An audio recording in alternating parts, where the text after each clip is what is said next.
I am enough. These words should never be a question. Am I enough? When will I be enough? You may find yourself chasing this elusive enoughness, which is a pseudo-word I'm using today. You work harder and do more activities waiting for that moment you feel worthy. Think of it like a rabbit chasing a carrot on a stick. The rabbit endlessly chases the carrot, maybe getting a bite, but never the whole thing. This relentless pursuit is fueled by the fear that lives in our mind of never feeling enough, and it can lead to dissatisfaction, it can drain your energy, and impact your overall well-being. So what is your carrot? What does enough mean to you? Today, we cut the string and toss that stick because you are enough. Let me show you how to stop questioning yourself and arrive at a place of feeling truly enough. Find the full transcript and more resources for physician moms at inspiredmommds.com/44.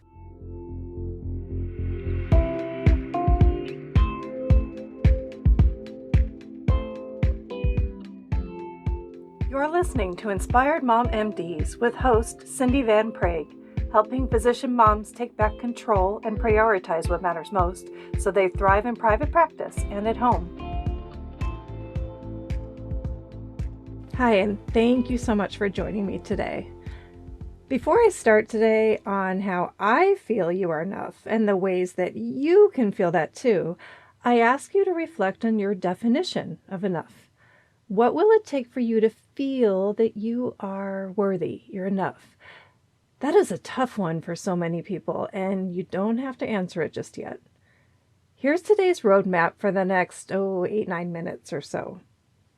I want to first talk about identifying your values. They're first and foremost. Then you'll define, what does it mean to be enough? And last, you will learn how to recognize that you are enough right now, in this moment. I'll give you some ideas for how to take stock of your enoughness, which is my pseudo-word, and it means arriving at the top of your mountain of feeling like you're enough. So what is it that you value more than anything else? This can be several things, right? Make a list. For me, I value the things that fill my basic needs as a human being. I value my family, my children, and our safety and security. So that includes providing healthy food and love and support and shelter, our home. I value integrity and health. And I also value the belief that all humans have the innate ability to promote their own healing and wellness. So the next question is, if you have these things on your list of values, what else do you need? What does it mean to be enough? When I reflect on my list, I see that I am nurturing my kids and providing a healthy home for my family and myself, and choosing things in my life that follow my values of integrity and well-being. So why does it sometimes feel like it's not enough? I can't deny that sneaky feeling of needing to do more or be more to feel satisfied. But when I stop to reflect and think about what I do have, I realize, I am enough right here, right now, and so are you. Our worth is not defined by accolades or checking off a million little boxes on to-do lists. It's defined by your unique gifts and your essential being. It's you living for your values every day. I believe people don't wake up in the morning to intentionally harm what matters most to them. Although unintended consequences happen all the time, right? Humans are allowed to make mistakes. They're allowed to get pulled down the wrong path and make poor decisions because of their free will. But that free will is exactly what helps guide them back to living for what matters most and refocusing on their values. It is a choice. So how do you recognize and feel you are enough? When I talk with women who are high-achieving, amazing moms with a passion for helping others, I am always taken aback when they reveal that they feel that they may not be enough. Because to any outsider like me, it is so obvious how amazing they are. So why don't they feel it too? I was curious. Well, there are two possibilities that I think of when I listen to these amazing women tell their story. I've noticed that I see that they either, one, have their eye on a prize that's just out of reach, or 2, they keep taking on more and more challenges and things and activities, hoping one of them will light up a sense of success, like they have arrived and they are now enough. So today, I want to use 2 analogies to help explain these possible reasons why these super women may not recognize they are enough right now. They're slightly different analogies, and one may resonate with you. The first one, the carrot on a stick analogy. I just mentioned that a few minutes ago. This classic analogy is a carrot dangled just out of reach, motivating an animal like a rabbit or a person to keep moving forward, but they never actually get the carrot or get the reward or reach that goal, right? So this analogy can be a metaphor for unattainable goals. The carrot is a goal that is just beyond reach, and working harder doesn't land the carrot. That goal can be anything that seems important or is admired. It can be a really good goal, but just not right for that person. I'll give you a personal example. I took a creative writing class and I loved it. The assignments were so fun, and I did receive positive feedback from my professor. So I had it in my mind, I am going to get one of these published, and then I can call myself a writer. And that was my goal. I thought, how amazing would that be to be able to show that I am published, which is the reward. That was my carrot. So I submitted some poems and a short story to all these online journals.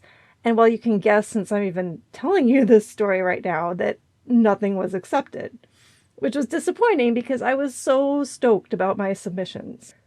And for a moment, it did leave me feeling not good enough, like my writing didn't matter because a few strangers sitting in an office somewhere didn't like it. And in that moment of disappointment, I also knew all the lessons that you're probably thinking. Those lessons are, well, no one wins right out of the gate, or what did I learn from my experience and how can I improve my writing, and persistence is key. All right, I knew all of that, but I still felt disappointed. But you know the biggest revelation I had? Maybe this wasn't my carrot to have right now. People write for years before getting anything published and accepted. It's such an incredibly competitive world out there. So why would I base my self-worth on a goal that is just out of reach? Unattainable goals encourage this overwork and drive, and they can leave you feeling dissatisfied because you're not living up to this set bar of worthiness or enoughness. Okay, the second analogy that might resonate more is the spinning plates in the air analogy. Those spinning plates describe a situation where a person is juggling multiple responsibilities or tasks all at once. So you picture the person, the plate spinner, that's you and me, surrounded by tall, thin sticks with fragile little plates spinning at the top. And now as a metaphor, each plate represents a responsibility. So they could be work projects, family obligations, you have social commitments with friends, or just personal goals like getting fit. Then you have to keep all these plates spinning or else they fall, and that requires constant skilled effort. And then you add more plates, right? Because it doesn't seem like it's enough. So your attention is even more divided, and there's less time for any one task.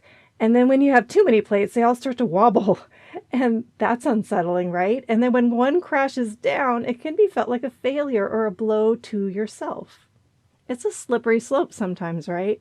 It can be easy to take on too many activities in that attempt to be a super mom or a super doctor.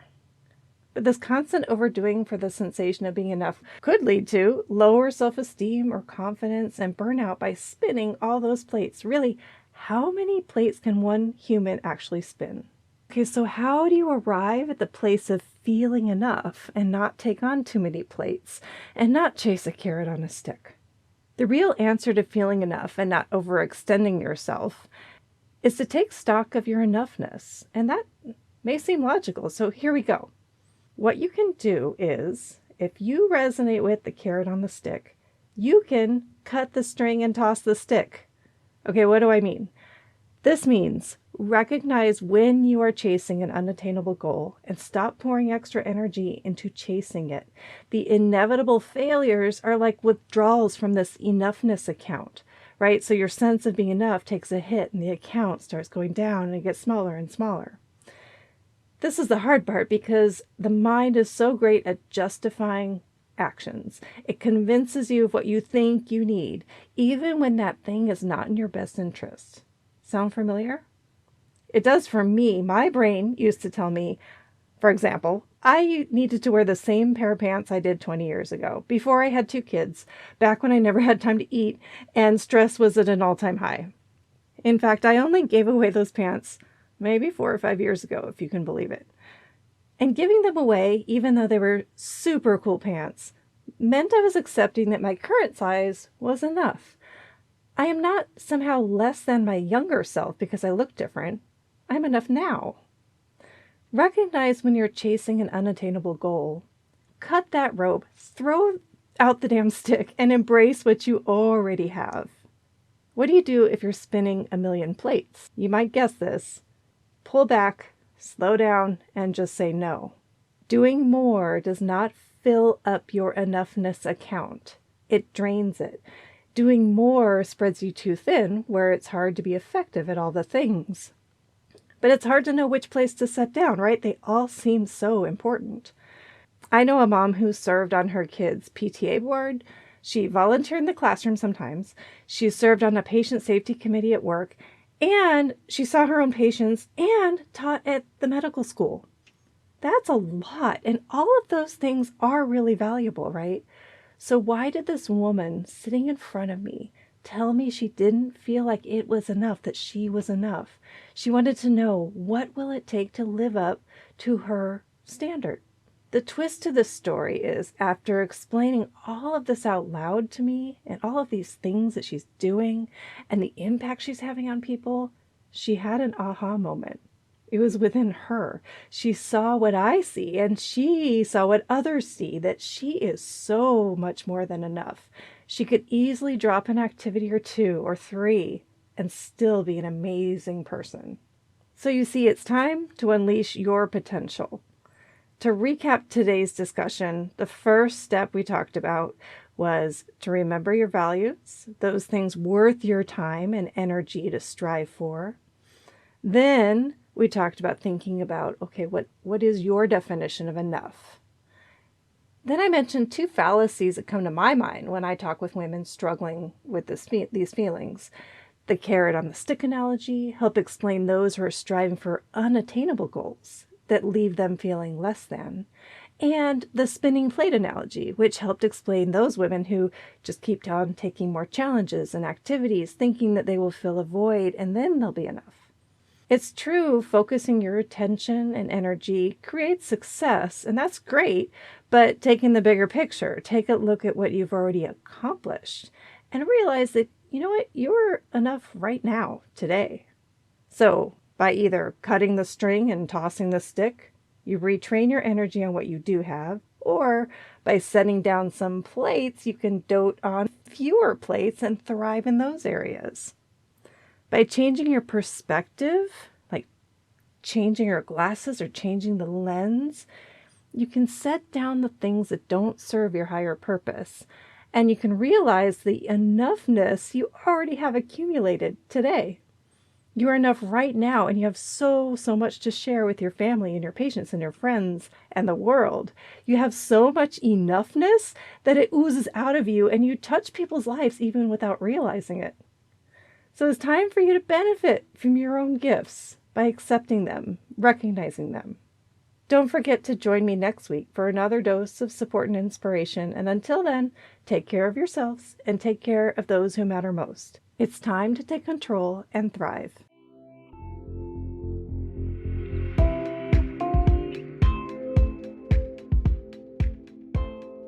Thank you for tuning in to Inspired Mom MDs. Please share with other physician moms and leave a review if you found value from this podcast.